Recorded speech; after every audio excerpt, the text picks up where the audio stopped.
Alright guys, the new car for the channel is right in front of me here. So I'll do a quick little walk around. Keep it out of frame. Get a little glimpse right there. Come around. Maybe we get to the shadow over here, you'll be able to tell by looking at the shadow. There's a shadow on the ground. So if you know your cars, it might be a giveaway right there. But we'll turn around here. And here we go.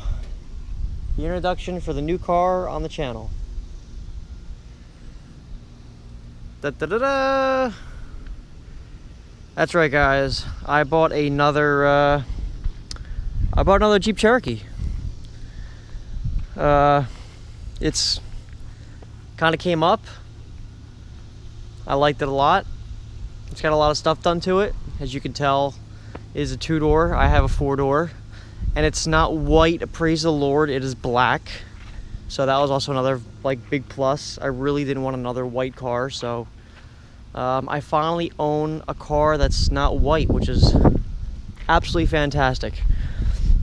Now everything on this is the way that I bought it, besides the headlights and the sorry about the wind, I'm sure there's some wind. The smoker vent windows. I actually swapped these over from my white one because this did not have the smoker vent windows. As you can see, it is a 5-speed. I had to change the shift knob. Once again, I actually took that from my Jeep, and I put the shift knob from this onto the white Jeep. So he had some weird ghetto looking shifter design thing. But I mean, this is it, guys. It's got the vent windows in the rear, which is a nice option. These are not rare, but it's kind of desirable on the 2-speeds. So I literally have like a holy grail Jeep. The vent windows up front, vent window in the rear, 5-speed, and it's black. So I don't know. Personally, I think this is like the holy grail Jeep, at least to me. This is as good as it gets. I like these body styles better than the new ones. So, you know, if you like these body styles, I'm telling you, this is what you want. This is the setup. I'll explain more about it, everything that's done to it, but it's got a lift kit on it. It's got a long arm setup on it down there, as you can see. It's got a long arm. It's got unibody stiffeners. So it's all done up. It's ready to go. And the funny thing is about this Jeep is years ago, I actually saw this for sale on Craigslist. It used to be on 1-ton axles. Used to be on 1-ton axles. I think it had like 38s on it or 40s. And the guy that I had bought the Jeep from, he said that he bought it from someone that took the axles off. So I don't know if the guy that was originally put out on Craigslist for 1-tons just ended up just taking off the axles, or he sold it and someone else bought it, took out the axles, and then the guy that I bought it from, he literally bought it as a shell. He just bought the body, the motor, and the transmission, because it was all there, it all ran fine and everything. The guy wanted the 1-ton axles from it. So this Jeep actually was going to go to the junkyard. The guy was going to just bring it right to the junkyard. And the guy that I bought it from saved it. He put new axles on it. I'll explain more about it. I'll explain the whole entire thing, everything that's done to it. But he put new axles on it. Everything that's on here, he did. He ended up buying tires. I don't know if he got, obviously, I'm assuming he got these rims used or had them laying around because they're not in the best of shape. I eventually do want to get rid of these rims because they're just not, I don't know. They're not doing this thing any justice, I'll tell you. Because it's a pretty nice Jeep overall. It does need some work. I am going to do repairs to it. It's got a little bit of rust, not bad. You can see it's got a little bit of rust here. I'm going to get this probably just cut out. New piece of metal welded in. I know someone that can do that. I'm going to get new rockers for it. The floors are, they're okay. They're not horrible. They're not really that great either. There's a few holes hole there, hole here. So a couple little holes up there. They're there, they're getting holes. So I am gonna get all new floorboards for it. But I mean, what do you guys think? You know, I'm sure I have some Jeep subscribers on here. I think this personally is the holy grail Jeep, guys. I don't think it gets any better than this, I'm telling you. This is, if you want a Jeep Cherokee, this is the one to get. The fender's all hacked up, he cut it here. He was going to add in rock sliders, he just never got around to it. So, I don't know, I'm probably not gonna do rock sliders. I'm probably honestly just gonna get rocker panels for it. Just have new rocker panels put on. It looks cool with the rock sliders, but I don't need them. I don't plan on doing rock rolling anytime soon. Not really something for me. So I'm not really into rock rolling. So I'll just do regular, just quarter panels on there. Not quarter panel, normal kick rocker panels on there. It does have 35-inch tires, which is definitely a step up from what I had. Because I'm used to, the biggest tire I ever had was a 32. So these are definitely bigger than the 35s that I had. I swapped over headlights too. I don't know if I said that, but I did swap over my LED lights. I mean, that's pretty much it, guys. I'll show you the interior. It's got some stuff in here. I'm sorry. I'm still in the middle of like going through it and everything. I was gonna do a lot more work to it, but it's been so hot out. It's literally like 100 degrees today. It's early in the morning. Right now it's like 9 o'clock in the morning. So it's kind of a little bit cooler out, but throughout the day, there's no way I'm getting anything done because it's gonna be so hot. But here's the back. You know, if you can see, I don't know if you can tell, it's got a little hole over there and a little hole right there. Once again, I am gonna replace this rear. I'll get that whole new piece put in. I am gonna buy a back seat for it in the near future here. But he just got some extra pieces, you know, some trim pieces. Not extra, but pieces that he took off. I have them all, I think, for the most part. I mean, that's pretty much it, guys. The headliner's in actually decent shape, even though I don't think this is original to the Jeep, because it's like a tannish color. So I think he took it out of something else, but whatever. I don't care. The headliner's in decent shape. All the speakers work, which is definitely a huge upgrade. It's a lot better than the, I gotta take this out. A lot better than the speakers that I had, because the white Jeep, the sound system was, there was a lot to be desired. I'll tell you, it really was not that great. The driver door speaker didn't even work. It had like a bad connection. And then I think they're actually all factory speakers. This actually has aftermarket speakers. They're kickers, which, whatever, I'm not really a kicker fan myself, but they sound pretty decent, put out decent sound. I don't care, as long as I have some decent music when I'm driving, it's fine with me. But I don't really know what else there is to say about it. I'll get a whole I guess I'll talk about the ring gear was bad in this thing.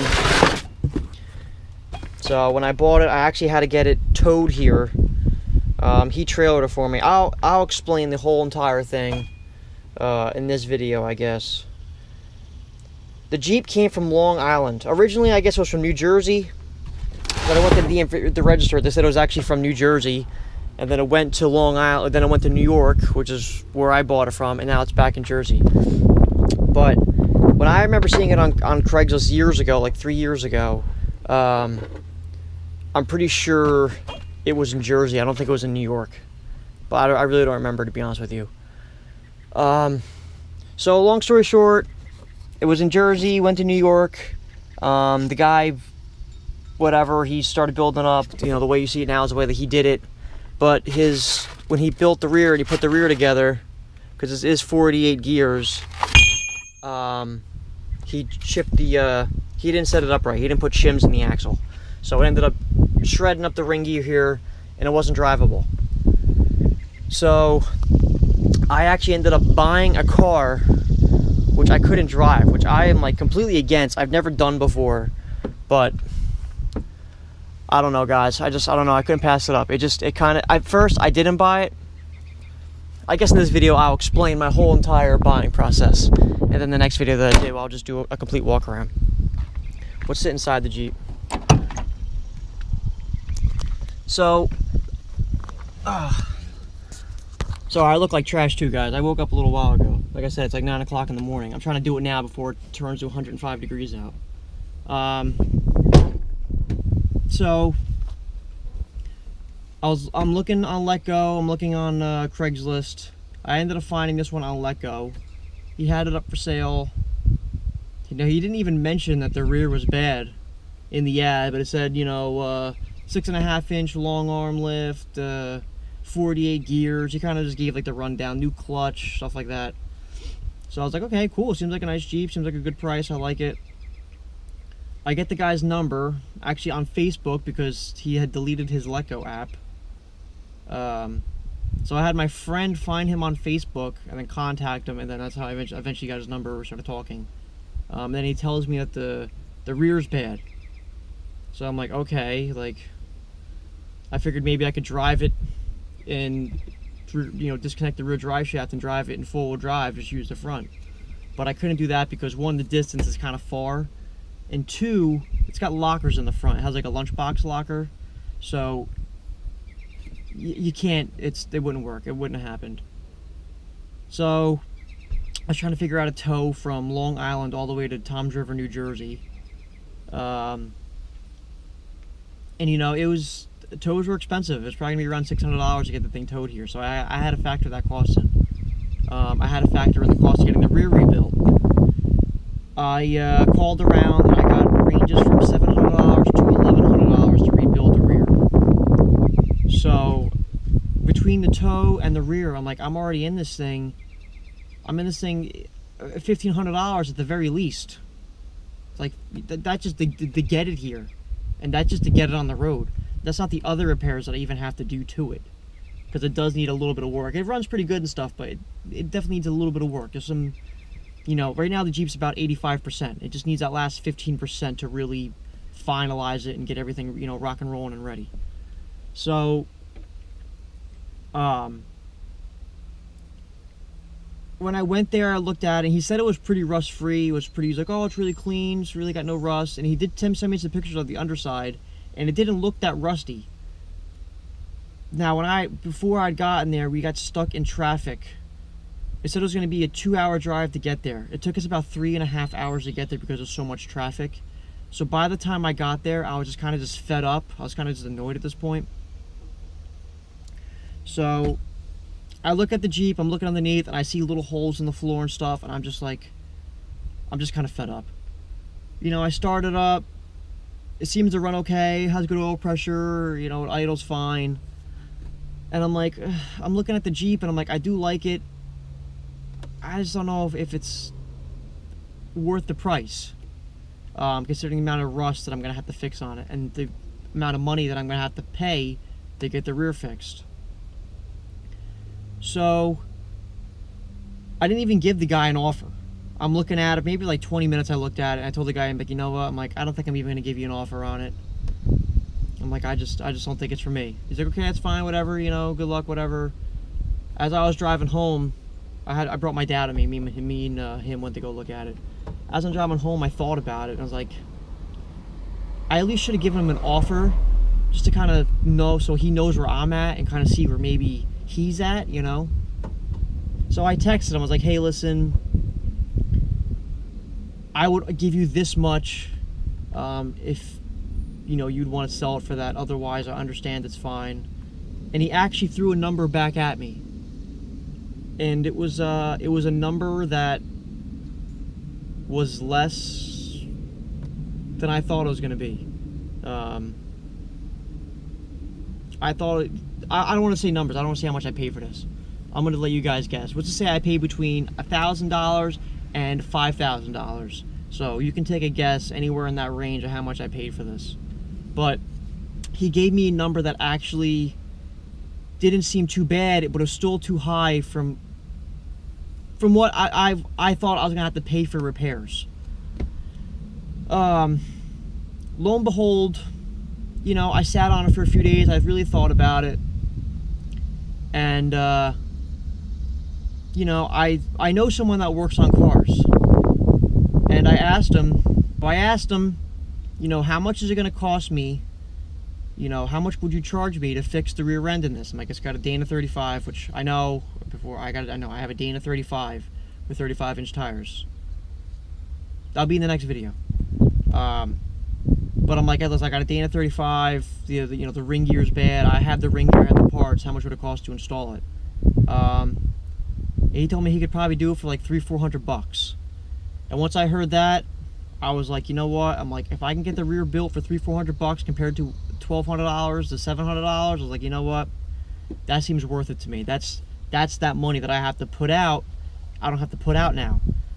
He also, the guy that I bought it from, he has a trailer, and he said he would deliver to me for $200. So he gave me a price on the Jeep of how much he would, you know, how much he would, you know, sell it to me for.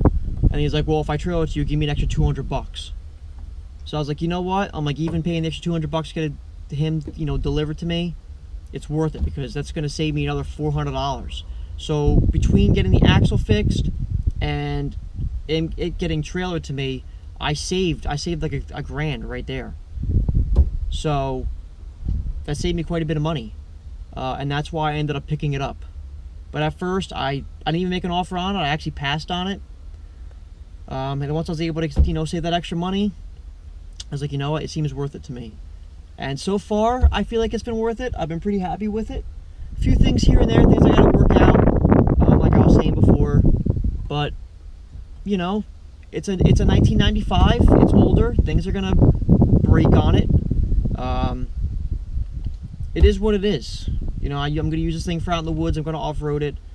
I'm pretty much gonna use the same as like way I did the white Jeep. You know, I didn't really completely beat it up. I took pretty decent care of it, even though I off-roaded it. My goal is to make this a really nice off-roader. Like I said, I kind of want to restore it. I want to fix all the rust on the floors. The person that did the rear axle said he could fix the rust for pretty cheap too. So he said as long as I get the floor pans and everything, he'll weld them in, no problem. He can like do anything on a car besides rebuild an automatic transmission. He doesn't deal with autos. He can do manuals, but he can literally do anything on a car besides he doesn't touch automatic transmissions. Doesn't even touch them. So, which is fine because I know someone that works on automatic transmissions and they do good work.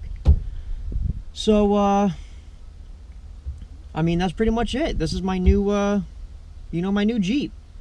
And I absolutely love it. I love it. I'm like, every day I drive it, I'm falling more and more in love with it. Now, I haven't really off-roaded it yet. I took it down a couple little trails, nothing real hard or anything, because I got to break in the rear axle. There's a 500-mile, 600-mile, like, break-in. So, since it's been rebuilt, I'm kind of just breaking it in right now. I'm not doing anything real hard. It's just, I've really been kind of just driving it and trying to put the miles on it, just so I can get the fluid changed out, actually break it in, and then I can actually use it. But, I mean, that's pretty much it, guys. You know, let me know what you guys think. You know, once again, it is a two-door 5-speed. Does need some work. I'm going to get the stuff for it. But let me know if you're excited for it, because I know I am. I'm very excited for it. This is something that I've always wanted. I've really always wanted a two-door Cherokee, especially one that's a 5-speed and has the vent windows front and rear. That's like, I'm telling you guys, this is like the holy grail Jeep. I don't think I can get it any better than this unless I had a sunroof. The only way I could get better is if I had a sunroof. That would literally be the nicest Cherokee on the entire planet. But I don't know, that's it. Let me know what you guys think of the Jeep. I'm pretty happy about it. Anything you guys want to see put on it or whatever, let me know, because I am going to be buying some stuff for it. And everything from my white Jeep will be going on this. My bumpers, the roof rack, everything from my white Jeep will be going on this. And the white Jeep is going to be for sale. I mean, that's pretty much it, guys. Make sure you guys like, comment, and subscribe. And if you like Jeep content, there's going to be a lot more of it. And it's going to be from one badass Jeep, I'll tell you that. So, alright. Make sure you like, comment, subscribe.